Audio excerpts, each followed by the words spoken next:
Hello and welcome to the Handicapable Black Women Throne Room. My view of humanity is a whole new tea. Hello, my lovelies, my royalty. How are you doing?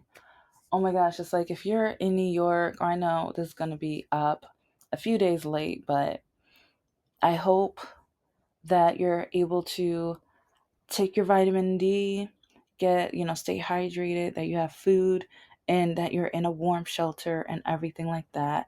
And or any of the neighboring states that ended up with a ton of snow and everything like that. I just hope that you're safe and everything and sheltered and that maybe like if you can check on your neighbor. It's like, love thy neighbor and everything like that that helps build a stronger community mentally and physically, because sometimes they don't need food or something, but it would be nice to have someone to talk to, have someone to just be like, girl, and maybe you can even gossip about some of the neighbors down the street, so. But okay, I'm going to talk more about women because again, it's been, especially since I ended up getting a hater in my life that I didn't even ask for. And I literally I did nothing. But it's funny how I respond and then she faults me for responding. And so I think, I'm going to mention Susan Powder a little bit, but and I'm going to list or have other articles about other women or videos about other women who they have they won part of the game of life, but then they had to suffer through other parts, and either they lost like their voice or parts of their youth or image because of it. And especially with the Epstein yeah, I got to bring up, because in other parts of the country, and even with millionaire CEO, like business leaders, all of a sudden they're retiring. Their emails and like letters are being found out, and they're leaving pretty quickly. Pretty quickly, because part of me, I'm like, how do you say that you might be guilty? And I said might, but then it keeps making me also think, like, yeah, I did an episode a few days ago about Michael Jackson. And yeah, it's like I know he's a man, but at the same time, he was a man with a heart and compassion. And a lot of the nonprofits and the ways that he gave back helped women and like the homeless and needy and things like, but women as well. And I feel like we lost a good man. And maybe later on, there's like, I mean, I don't know what's all like, because I know they mentioned there's a famous singer in the files and blah, blah, blah. It would kind of shock me because, again, all of those, the child star guys they're like, no, no, it's not like he protected us. So, but then there are women in the files, and part of me, because even Naomi Campbell is in the files, and I don't know, it's like the hard part is like Epstein knew so many of the rich and famous. And I feel like it's going to be like that one fairy tale of like the pee in the mattress and the beds or whatever. It's like trying to find the the right mattress with the materials that are needed to find out about the mistreatment and the crimes and everything. But for right now, we keep being shown all of the fluff, all of the things that, yeah, they happen, but it's like, well, I mean, we're okay. Well, no, actually, with the last batch, with the last batch, it's just, and there's so much, there's so much, but now it's like, just know that there's like, I think a million more documents, and then to find out there's even more because I think NPR posted that there are hidden like files about the orange guy. They were trying to hide or whatever. So it's like I don't know if that's a fact. I mean, NPR just posted that or reported on that yesterday. So, but yeah, it's just the way that women have had to fight so much, and a lot of men keep saying, "Oh, women are lying. They're making it up. They do this, they do that, or whatever." But I mean, so many men, like I've told you about some of my dating experiences, or I mean, a lot, especially with Laka Key and Mr. No Heart. But even the guy who threw my walker and told me that the only way I'll get it back is if I did, you know, something specific to his body or whatever. And or going to the library and the guy parked the car so that I couldn't open my door to force me to have to do something. A lot of us have been through it. A lot of us, like, some men just think that she won't tell, she can't say anything. I'll just say she's a liar. It's my voice against hers. And so many women lie in the first place that they'll never be believed. And it's sad and frustrating. And the more we speak, the more they try to shut us up.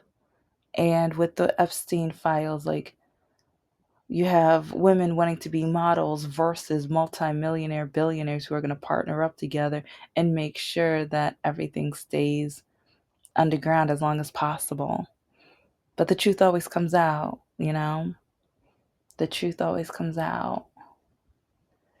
But okay, like with beauty, it's like, because that's one thing that is always frustrating.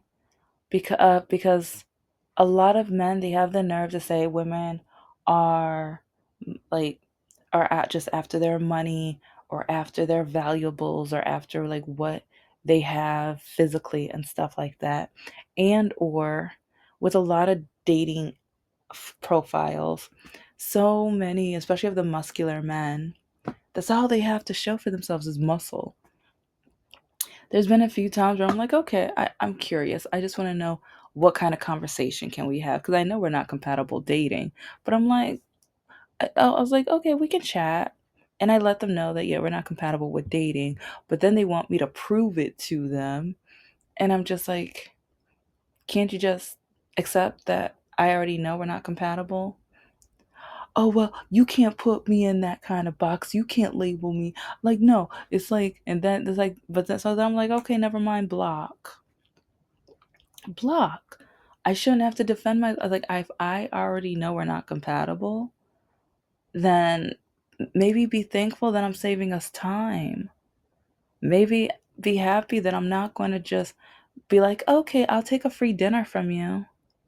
Because a lot of men, they get upset when they take out a woman out to dinner, and then the woman's not interested in a second date, but then he calls her shallow or says she's stupid or dumb or he didn't get what he wanted. But then the only, like, majority of the times he only dated her because she's beautiful, because of how she looks. And so he got his beauty and she got her meal. But they're always going to blame the woman for getting the meal. Even though, like, cuz okay, I think I've already told you guys about the one date that I had while I was working on my hospitality certification. This is like, I think 5 or 6 months before I got stuck with Mr. Lakaki. But anyway, it was a black guy too. We were out to dinner and everything. He asked, like, I met him on Plenty of Fish. Oh my gosh, I have so many terrible Plenty of Fish stories. But yeah, it's like we were out to eat and the busser has Down syndrome.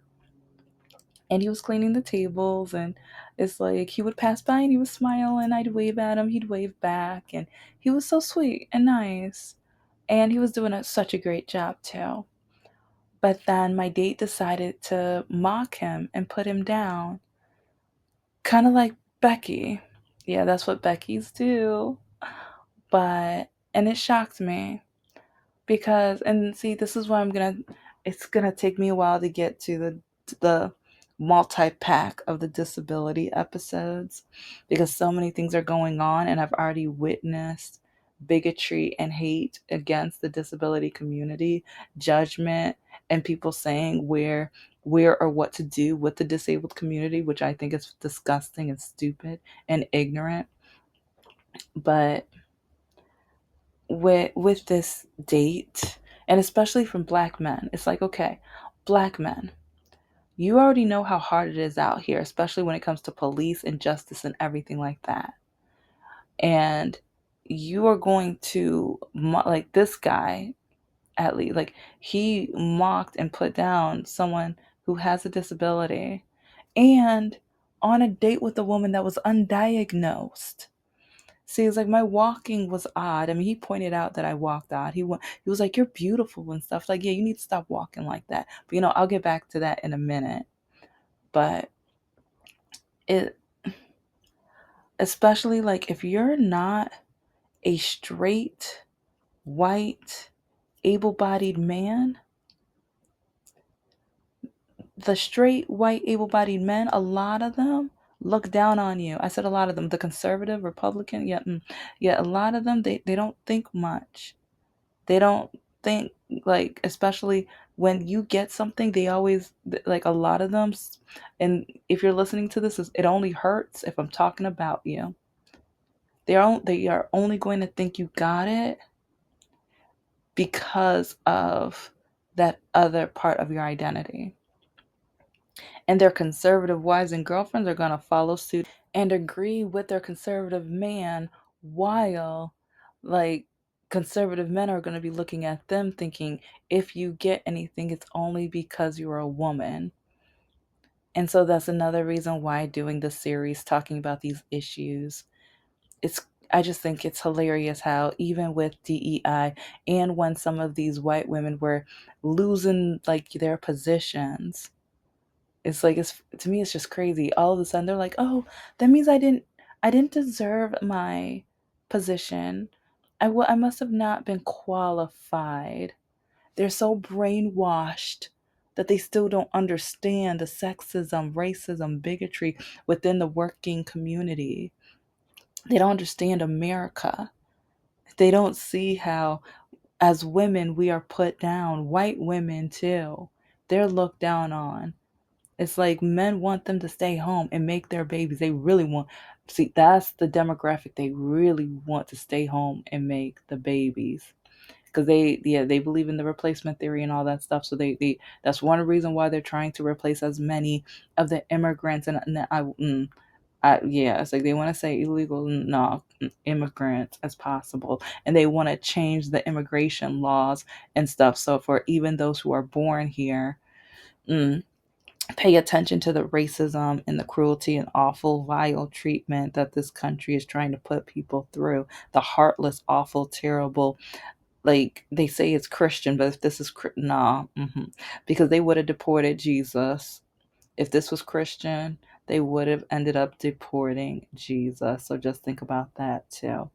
Yeah. And and what would they have done with Virgin Mary? Yeah, they probably would have, stoned her, because would they have believed her? Because you got to remember, it's like like a lot of men don't believe women. So with the Virgin Mary, they would not have believed her. Do you think her man would have believed her? Oh yes, like, you're not the father, but do you think he would have stuck around? Do you really think he would have stuck around? Come on. Okay, like, yeah, I was like, and or if he stuck around, been nice enough to put his name on that birth certificate and everything like that. I mean, he's going to, like, he's not gonna play dumb. Okay. Okay. So sorry, I'm just when it comes to women, And especially when conservative, I feel conservative women are against their own gender. It's like they don't want us to be able to do much. I feel like once laws are taken away from us, they just feel like they can they can relax by being controlled. It's kind of like an oxymoron because they don't want to share their voice. They don't want to have to vote. They don't want to do leadership because they say it's in the Bible. Yeah. Even though it's been translated how many times? Yeah. Yeah. But us as women, and it's like we're seeing so many things, so many signs, especially from both sides of the party. And a lot of conservatives were like, "Oh, Democrats are, yeah, you guys are in the Epstein files too." Democrats are like, "Yeah, okay, send them to prison." It's like conservatives act like we like, no, we don't. Like, if they are found guilty, I don't like Democrat, Republican, moderate, independent, Green Party. I don't care. I want the women to win at justice. I want the women to win at finally having their voice taken seriously. Because that other week when that, like, our stocks is like 5,000 or 500, like 50,000, like whatever the score, like whatever, whatever. She was too scared to look those women in the eye, too scared to admit that maybe they were not doing a good job, and that they weren't taking these women to heart, to have to show the compassion and the listening ear that they needed, especially now. They didn't want that. And now hearing about a senator or congressperson who was having an affair with one of the employees, and once the husband found out, she eliminated herself. Yeah. It's like men, okay, and this only hurts if I'm talking about you, but a lot of men are so selfish. Like, a men keep wanting to know women's body counts, but then especially conservative men. Okay, Democrat men cheat too. Like, everybody, like, all genders and all people. Like, yeah, it's like cheating just is one of those things. Whatever, whatever, whatever. So don't think I'm just saying men cheat, but especially, like, specifically though with men though, for some reason, the conservative men, they want, like, the red pill men, they want to know a woman's body count. And at the same time, they want to be rewarded for putting their quote unquote key into a lot. Like, shut up with that. That gets on my nerves. Well, every key shouldn't go into your lock, but yeah, I have a wonderful key. I have a shut. I And or there's men that are trying to be the next Nick Cannon. They don't have the money for it, but then they get mad when the woman needs to get government assistance, even though the man was so selfish. And or some men who, they decide not to tell the woman that he's sleeping with a bunch of other women, and then he leaves her after he impregnates her. But then they want to take a woman's right away, or say pro, like, yeah. And or men who marry, but then they cheat on the woman, and then they just say, no, well, that's just how men are. Like, a lot of the men in the conservative party, a lot of the men who go to church and stuff, all of a sudden. But then a lot of the men, when they have their conservative conventions, for some reason, Tinder acts up each time. I wonder why. I don't wonder why. I know. I don't know who specifically, like, with concrete, like, there's gossip, but yeah, I don't know specifically, But when are they finally going to listen to women at heart? When are they going to actually see us as being full human beings? And, like, more women might want to have babies if we were able to do so without being judged and ridiculed because once you have babies, you need childcare. But then some are like, you should stay home and take care of them, blah blah blah. But then on the work side, oh yeah, but your career, you can't take too long because then you're not gonna be like, you're gonna have competition or people might take your position, and it's stressful. And if you have one child, oh no, well no, you don't want an only child, you want more than one. And then if you have more than one, oh my gosh, you have your hands full. And it's like, it's just every single step. Women get judged or looked at, but then when you see the father, it's like they, not nothing at all. It's like, so many times we have to choose. But then either way we choose, we lose. It's like dating. We try to find a match, but then if it takes longer than takes longer than expected, we get judged. Or even in Asia they call them leftovers. Men in America, this like sometimes they write me calling me a leftover. Okay, like then I look at their profile and I'm just like, thank God I would have never dated you. And you're like, a lot of times they're older than me.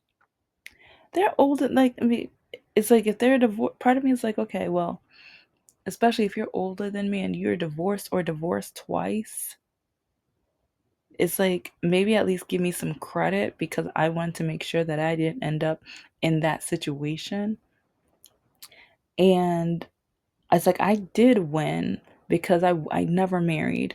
So I never had to, like, both these men owe me, but at the same time, I like when I broke up, I could just walk away. I could just walk away and start over. And it's, but even with the last episode when I was talking about the glow up, my ex was shocked and I think he thought I was going to crawl back or try to, you know, get back with him. And I've mentioned how in 2023, August of 2023, he tried writing me back and he said, "You still have me blocked on Facebook." Yes, I do, and you're going to stay blocked. You you didn't see, like, the only thing he saw was the beauty and my chest. Those, and after a while he saw how I manage my money. And so he wanted to take advantage of me in those aspects and like what I had in my body, and that's it. And once I broke up with him, I think maybe he started dating again and he realized what he had. And he realized, and he knew he took advantage of it, but now he realized, oh, maybe if I try to get back with her, maybe if I try again, maybe I can, you know, treat her right, but take advantage of those things again. No, I'm good. I'm straight. I'm not interested at all. When I saw that message, I was so disgusted because part of me was just like, you had to try really hard to find my channel, just like Becky. Yeah, it's like, because if I had you blocked on Facebook, it's like either you had to type in some stuff into Bing or Google or whatever search engine. You had to really try in order to find that. And it's like they were willing to spend that much time, to waste that much time figuring out what I'm up to, what I have to say. So I guess at least I'm winning to the point where I'm minding my own business. It's like so many people want to get into my, like, so see, ladies, if a man keeps trying to, or yeah, especially, well, it could be male or female, but especially if a man keeps trying to get back into your life, he left your life or broke up with you, or you broke up with him because he was mistreating you. If he keeps trying to come back, that's a hint. He knows you're a quality woman. But turn it around. If he doesn't, it doesn't necessarily mean you are a bad woman, but maybe it's time to reflect and analyze and think, because yeah, everyone's always going to blame the woman, and but sometimes it will be the woman's fault. Sometimes it is. And it's like sometimes I'm happy and proud to say it was my fault why relationships ended. And at the end of those days I won, because I ended the relationship because a man told me to choose him or my education, choose him or me starting a business, choose him or me being a promotional model. Remember Mr. Snodgrass? Yeah. He told me I had to either choose to be a promotional model or, and he had an engagement ring. I possibly would have been stuck with him for the rest of my life, married to him. No, no, I'm so happy and glad I ended that relationship. I won, because he, like a lot of the guys I've dated, only saw my beauty.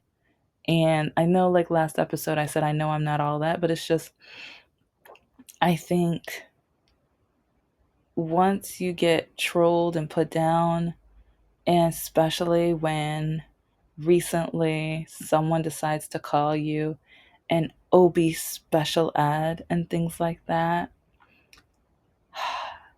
sometimes, like, I know what I have faced in my life, I know the battles, and I was a promotional model, so sometimes I have to remember that. And yeah, but anyway. And I think with Susan Powder, yeah, you thought I forgot. I didn't. And I'm going to bring her up probably in other episodes too. Like, she mentions about hope and chance. And I think that's maybe two things that helped get me through, because she is starting over. She has to live her life through kind of a different identity, and be, especially being a woman with a undiagnosed, now diagnosed disability. I understood her, but now she's gained her power and she's won, because now people are seeing her the way that she she desires to be looked at. People can see different sides of her life and her struggles and what she went through, and the power, and how it feels to lose the money and have to struggle. And but just, you could see her, the beauty inside of her and the hope. And now it's amazing that she gets a second chance. So at the end of the day, she did win, and she has that inner beauty, because even each time she smiled in the video, I love and adore her. And she got to share her voice. And even when she was doing the drop offs and stuff, yeah, it's like it's total opposite from her earlier years. But and now that she's 68, I believe she's gonna start traveling around the country in one of those, like, camping vans and things. And I hope the best for her, and I hope to maybe find videos and things about her explorations and stuff. But yeah, in this video, I this is one woman I would recommend to look at and view as a woman, to learn from her struggles, especially, like, and this is why I tell the ladies, get your bag, make sure you get your money, watch out, because some men are going to only want to date you because you don't have it. So then you're going to have to live under their rules and settle for them, and not be able to escape because you don't have a way to escape. And so, watching her, seeing her, she is a prime example and a leader, I think, or at least a role model where we can look at to say there is another chance and there is a way for new hope. There will probably be another part to this. Thank you so much for listening to the Handicapable Black Woman Throne Room. I am a woman, I am of color, and I am handicapable. But most importantly, I am human and you're human too.